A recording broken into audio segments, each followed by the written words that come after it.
Hello students, स्वागत है आपका आपके अपने यूट्यूब चैनल बीजी टीचर में। तो स्टूडेंट्स, आज की वीडियो में हम सीखने वाले हैं कक्षा 9 की प्रश्नावली 13.4 का प्रश्न नंबर 3।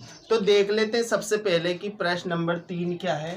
तो 10 सेंटीमीटर प्रश्न नंबर 3 है, 10 सेंटीमीटर त्रिज्या वाले एक अर्धगोले का कुल पृष्ठीय क्षेत्रफल ज्ञात करो। यानी कि हमें एक अर्धगोला दे रखा है जो जिसका डायग्राम मैंने आप लोगों को बना रखा है। अब इसका कुल पृष्ठीय क्षेत्रफल हमें निकालना है। तो पहले जान लेते हैं कि कुल पृष्ठीय क्षेत्रफल क्या होता है। देखो, आप लोगों को इस तरीके की कोई भी गोल चीज जिसमें मोटाई हो वो सारे गोले के अंदर आते हैं। उदाहरण के लिए अगर हम लें तो फुटबॉल है, कांच की अंटियां हैं जो आप लोग अक्सर छुट्टी के दिनों में खेलते हैं। तो इस तरीके की कोई भी गोल आकृति जिसकी मोटाई हो उसको हम गोला कहते हैं। लेकिन जब हम अर्धगोले की बात करते हैं तो आप लोग जब इस गोले को बीच में से दो भागों में विभाजित करते हैं, इस तरीके से काट देते हैं, तो आप लोगों के सामने इस तरीके की दो आकृतियां दो भाग इस तरीके से आप लोगों के सामने आ जाते हैं। आप लोग देख सकते हैं, ठीक है, इस तरीके से दो भाग आ जाएंगे। अब हमें इस एक भाग का हमें पृष्ठीय क्षेत्रफल निकालना है, वो भी पूरा। पृष्ठीय क्षेत्रफल का मतलब पृष्ठ यानी कि इसकी जो सतह है, ये भार वाली सतह है, ये सतह, और इसके जो ऊपर की जो सतह है इसका पृष्ठीय क्षेत्रफल। इसको पृष्ठ बोलते हैं ना, जो चीज हमें दिखाई दे रही है सतह के रूप में उसको हम पृष्ठ बोलते हैं।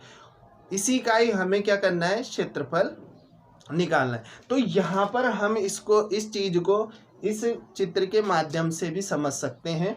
देखो, यहाँ पर हमें निकालना है इस पूरे वाले पार्ट का, और आप लोगों को यहाँ पर एक आकृति दिखाई दे रही होगी, वो है वृत्त की आकृति, जैसा कि आप लोग इस चित्र में देख रहे हैं, इस खिलौने में देख रहे हैं कि जो ये सर्कल बना हुआ है ये है वृत्त।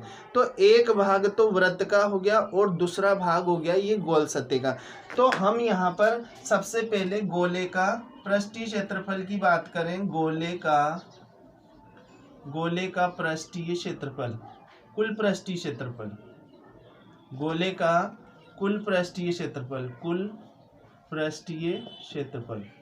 का सूत्र जो होता है वो होता है 4πr²। ये हो गया। तो अर्धगोले का क्या होगा, अर्धगोले का पृष्ठीय क्षेत्रफल होगा, अर्धगोले का पृष्ठीय क्षेत्रफल।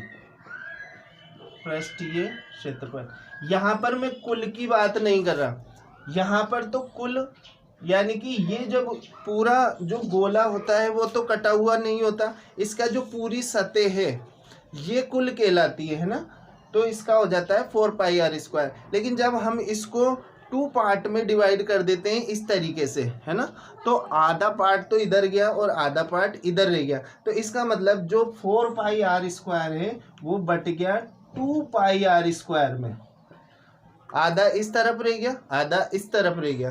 तो ये हो गया नीचे की सतह, केवल ये वाली सतह जो आप लोग देख रहे हैं इसका हो गया 2πr²।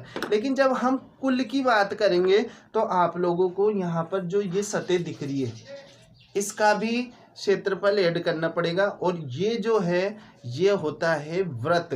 तो इसमें हम क्या करेंगे, इस वाले में अर्धगोले के पृष्ठीय क्षेत्रफल में वृत्त का क्षेत्रफल भी ऐड कर देंगे। तो यहाँ पर लिखेंगे हम अर्धगोले का कुल पृष्ठीय क्षेत्रफल,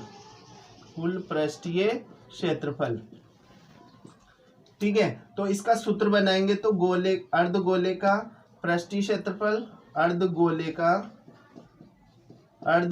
का पृष्ठीय क्षेत्रफल, ठीक है, प्लस वृत्त का क्षेत्रफल।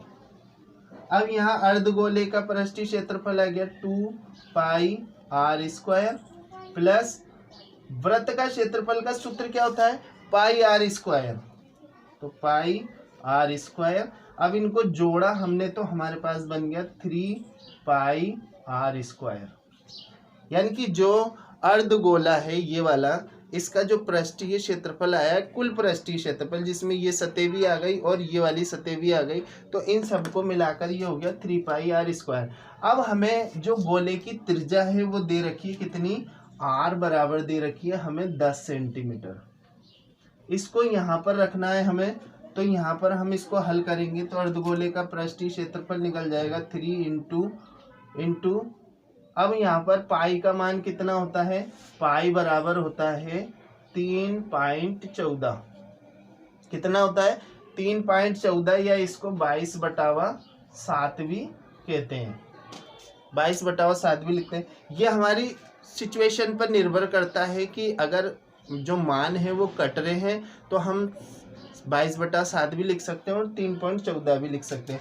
अब यहाँ पर हम लिखेंगे 3.14, पाई का मान आ गया, इंटू आर कितना है, यहाँ पर आर देखो 10 है, तो 10⁻²। कितना आ गया, 10⁻²। इसको सॉल्व करना है आप लोगों को, तो 3 × 14/100। देखो पॉइंट की जगह 1 आ गया और उसके आगे जितनी संख्या है उतनी हम 0 लगा देंगे, और यहाँ पर हो गया 10 × 10, यहाँ 10⁻² है ना, तो इसका मतलब हो गया 10 को 2 बार लिखना है। अब देखो 1 0 से 1 0 कट गई, 1 0 से 1 0 कट गई, तो हमारे पास जो निकल कर आंसर आया है वो आएगा 3 × 314।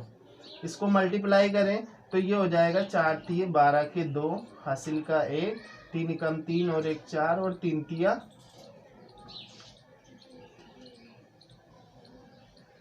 3 और 1 4 और 3 × 9, यानी कि 942।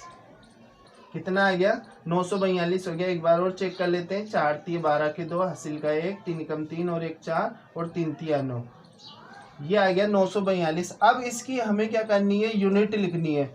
तो यूनिट जब भी आप लोग क्षेत्रफल निकालते हैं तो हमेशा क्षेत्रफल में दो यहाँ पर आप लोग देखें तो r² है, तो r का मतलब है 10 सेंटीमीटर गुणा 10 सेंटीमीटर, स्क्वायर का मतलब क्या हो गया, 10 सेंटीमीटर को 10 सेंटीमीटर से गुणा कर रहे, तो सेंटीमीटर कितनी बार आ गया, 2 बार, तो यहाँ लगा देंगे सेंटीमीटर स्क्वायर। तो इस तरीके से आप लोग अर्धवृत्त का कुल पृष्ठीय क्षेत्रफल निकाल सकते हैं। तो वीडियो कैसा लगा आप लोगों को, वीडियो समझ में आया? अगर वीडियो समझ में आया तो इसको लाइक करिए, दोस्तों के साथ शेयर जरूर करिए, और चैनल पर नए हैं तो चैनल को सब्सक्राइब करिए इस तरीके की वीडियो प्राप्त करने के लिए। हाँ, बेल आइकॉन को ज़रूर प्रेस करिए, उसके बिना आप लोगों तक नोटिफिकेशन नहीं पहुंच पाएगा। तो मिलते हैं अगले वीडियो में, तब तक के लिए बाय।